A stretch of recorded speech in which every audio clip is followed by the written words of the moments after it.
Hello and welcome to a video review for Age of Conan. We're going to start with character creation. So, as you can see here, of course we have our female and our male. I'm thinking we're probably going to go with a female for this one. Now, cultures here, these are instead of races. So depending on what culture you choose, let's see, it looks like we can then choose different classes. So let's do that. Now down here, we can actually get deeper into detail. So we'll go there. So we can change some different tattoos here. That'll work. Hair color. Good enough. So there's quite a few options. Let's find a hairstyle that works. And there we go. Pick an eye color. Not going to worry about the face so much. Alright. So that's pretty much all you have to worry about at this point. Character name. To make something nobody else would have. Let's go into advanced. Now, if you are into it, we can adjust individual sizes here. So, yeah, pretty decent character creation. Not super in-depth, but pretty much everything you would need. Okay, so let's get into the game. Okay, so as you can see, I've switched characters to a slightly higher level character. This way we can see some of the more in-depth gameplay. So pretty simple layout. You got all your fighting stuff down here, your basic abilities. You can add and move anything you want onto these bars. They can be moved to pretty much any size, so that is kind of nice. You don't have to worry about hitting shortcut keys. You can actually just click on these if you need to. So we got our map up here. First thing we're going to do is let's find a quest that I'm on. So we can open the quest log. This is set up pretty well. The map works good. It explains it over here, so you don't have to spend hours looking for something. So as you can see here, we do have a quest to talk to a resistance member inside the underhalls. So we will head there now.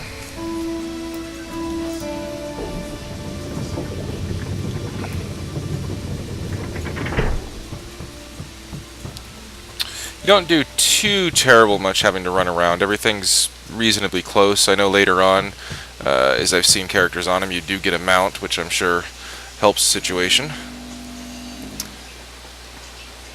We're going to tackle a few different things in this review. We're going to go over the basic combat, some of the gameplay. I won't be able to show you crafting as I'm not that far along yet, but I know there is crafting. We'll talk about guilds, because your guild can actually have buildings that can help you later on, and also your skill trees and leveling up. So this is where we need to go for this quest. Go inside here. As you'll see, load times aren't terrible. They are a little long sometimes, but not too bad. So we'll be in here in just a second.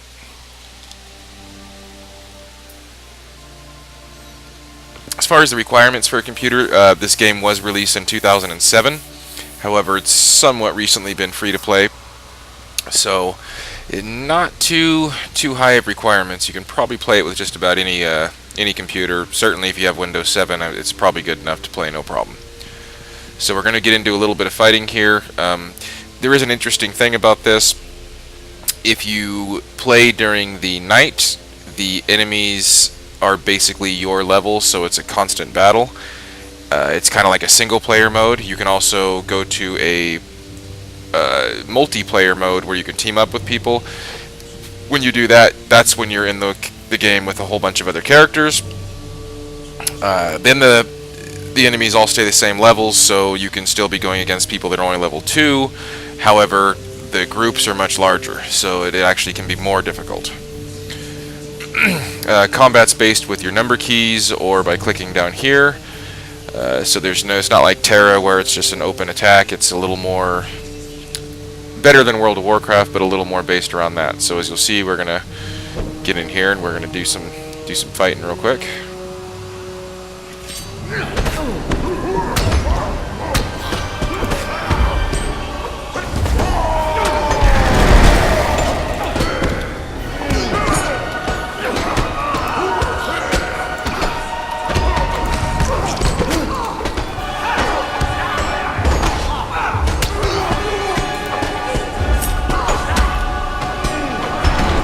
And wow.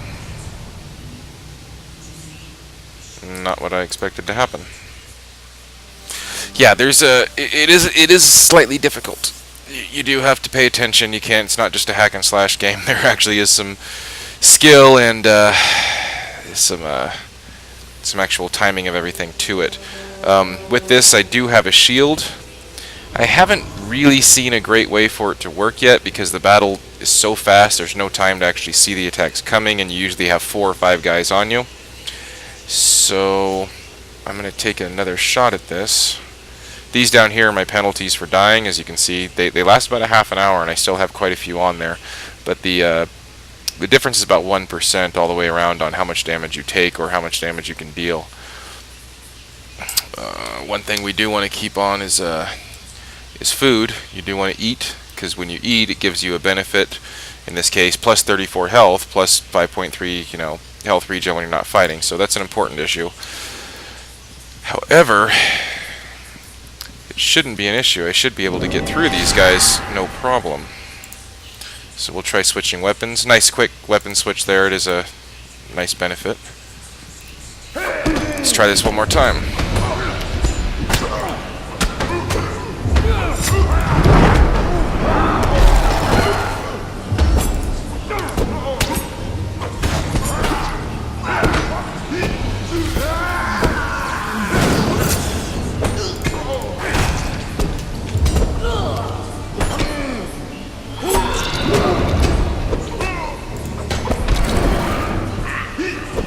Okay, still barely made it. Now, this, like I said, when you're playing by yourself, it is a little more difficult. It is nice to be able to team up with people. However, as you can see, the fighting's it's not super complicated. Once you get used to it, you basically have combos. So when you click on these, it'll tell you in the corner. You'll see it here what button you have to push. If you push that button, you'll then execute the combo.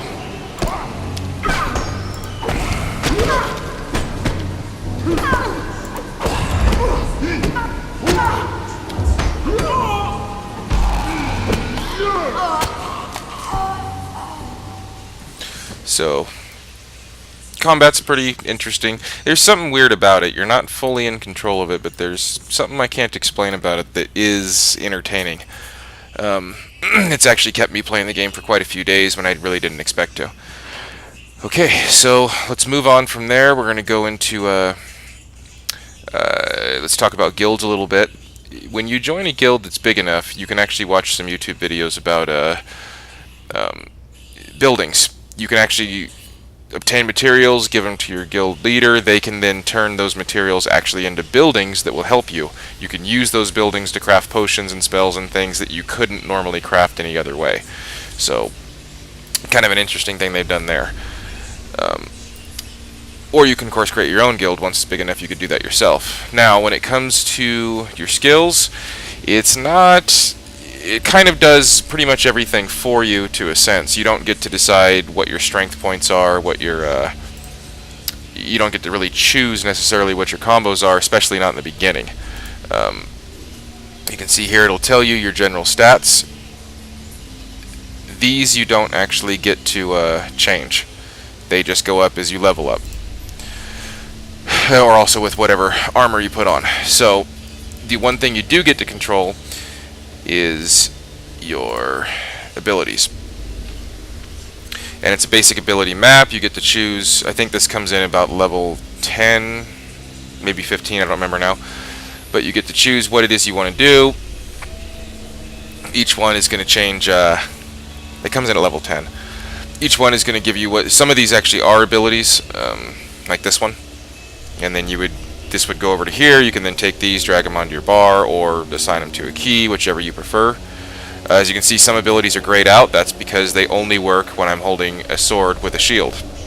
In this case, I'm using my polearm, so you can't do that.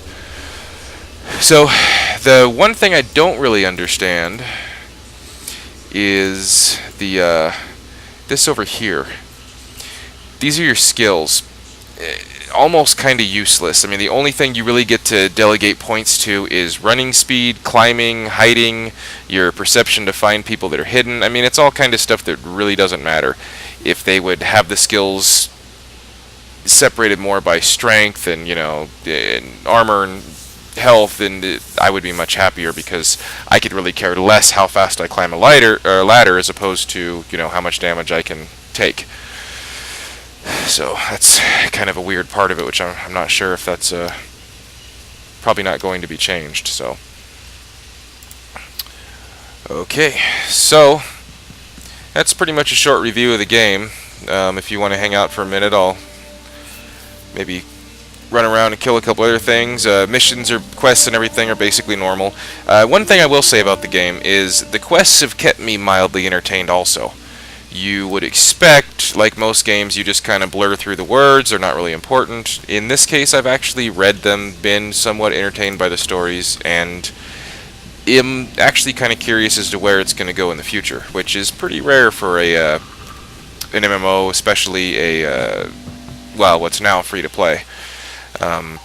Terra is one that I'm using an example. It has excellent combat, which I'll be doing a review of later. However, the storylines are just, to me, just repetitive and boring. This one's actually been somewhat different. So I'll just show you something real quick. As you can see, it's nighttime, so there's nobody around. We can go into our local tavern here, and when, for whatever reason, they've chosen, the bartender there can actually change your daytime missions into nighttime missions, or vice versa. And as you see, I wish to work with other adventurers, daytime or multiplayer. I pretty much played the entire game up to level 17 in the daytime, not realizing that there was two, just out of my incompetence of not reading. But I'm not sure if you'd say it's easier or harder. The enemies are easier, but there's a lot more of them, so it's kind of depends on your playing style. But now you'll see we're in a city, there's other characters, and we're basically in the daytime mode, which is the multiplayer, or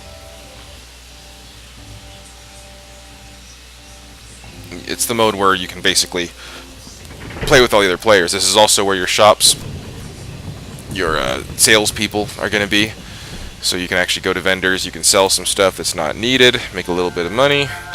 You can also, of course, buy armor as well as craft it later on.